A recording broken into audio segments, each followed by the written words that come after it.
So sort the table EPL in ascending order according to the manager hire date variable. So we can the sorting just now we have seen. I'm going to sort the EPL in ascending order. Ascending order means I need not mention anything. So I'll just give based on what variable I need to sort. So see here it is very simple.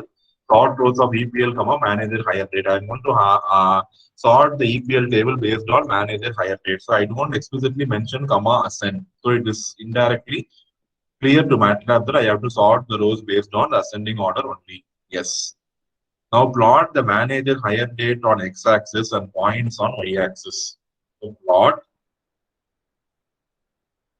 EPL dot manager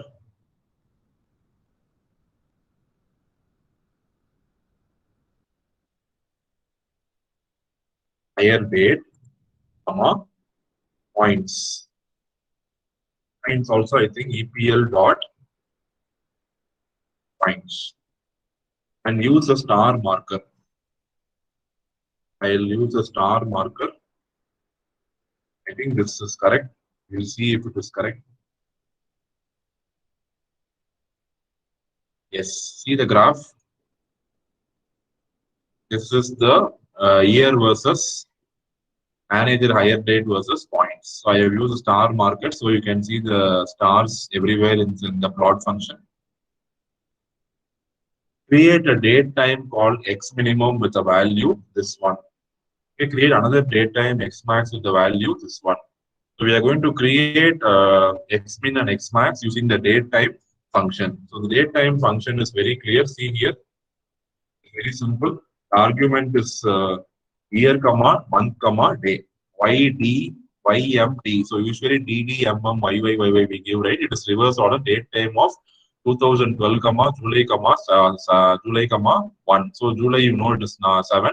And maximum is 2016, comma, July 1. So I have created these two variables using the date time function.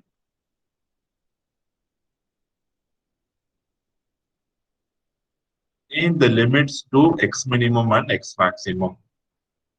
So limits means we are using the x limit function. You know, I told you in the plotting, while I plotting, I told you when you use x limit function, you are strictly plotting only between those two values. The graph was exactly utilized between the minimum and maximum value. See here how this graph is looking and see here how this graph is looking.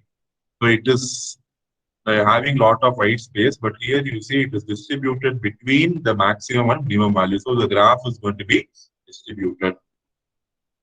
Okay.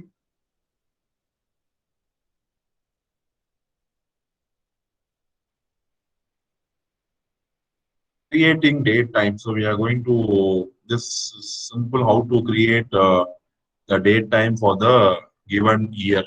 So the format is this one: year, month, day, hours, minute, second. So that is the format.